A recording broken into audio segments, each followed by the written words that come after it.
Chapter 1. The phantom fae Freya was so startled to see Van's grandson arrive at the cemetery and so saddened to learn that his grandfather had died, she didn't know what to think.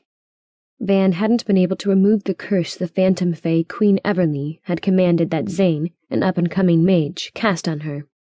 He did so without blinking an eye. Not that he'd had any choice. Anyone who stood up to the Queen and lost was cursed or worse. Poisoned like Brett's grandfather had been, and killed slowly, or murdered outright like her parents and Brett's. Freya had wanted to kill the Queen herself, but she had no powers to do so.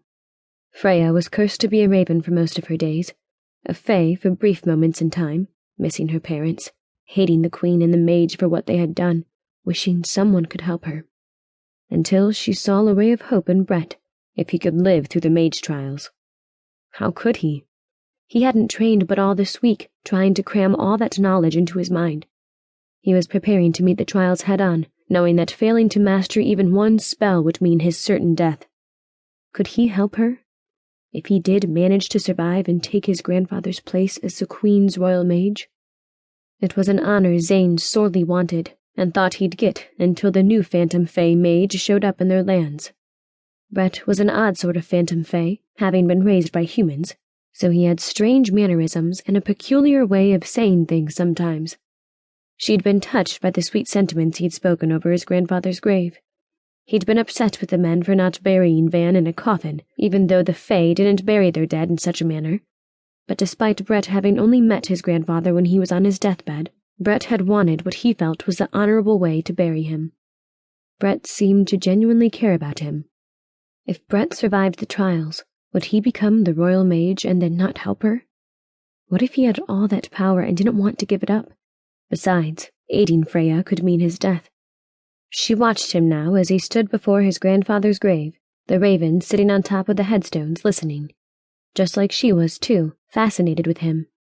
His blue eyes narrowed as if he was concentrating on what he had to say, or upset that his grandfather was gone, his dark brown hair ruffled by the breeze.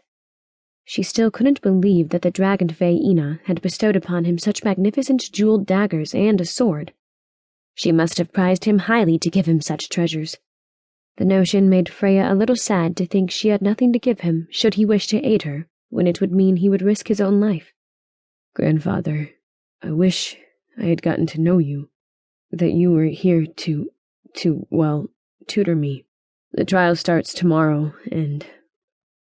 Brett took a deep breath and let it out, then paced. Suddenly, he swung around and looked straight at Freya. He'd done that a number of times when she'd found him visiting his grandfather in the cemetery, as if he suddenly realized she was there, watching him, but never so abruptly, as if he was truly aware it was her, which she knew was crazy. Most everyone who lived at the castle knew she was a raven for a good part of her days and nights, but no one really cared, or if they did, they were careful not to show it because they feared the Queen's wrath. Brett stared hard at Freya, and she felt her cheeks heat with embarrassment, until she remembered she was not a fae at the moment, but a raven, black, sleek, feathered, and sitting on her mother's headstone. That gave her some comfort, while she watched the strange phantom fae. You are not a bird, he said all of a sudden. She lifted her head a little in surprise. No one was supposed to tell him who she was. How could he guess?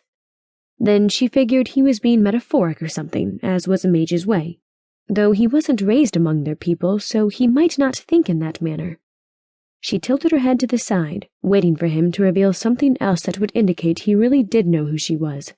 Then she cawed at him, wanting badly to say, "No, she wasn't." "Speak again," he urged, excited. He got nearer, but he made his way slowly. He reminded her of a hunter, yet she didn't believe he meant to harm her. Rather, he appeared to be using caution in an attempt not to frighten her away. "Some mages have familiars, at least in the books I've read." He stopped some distance from her. Human books. When would he learn that human approaches meant nothing here? She cawed back at him, snorting like only a raven could. The strange human-raised fae smiled at her. "You will be my familiar." Folding his arms across his chest, he sounded quite sure of himself. She should have flown off, to show him that he couldn't tell her what she would do.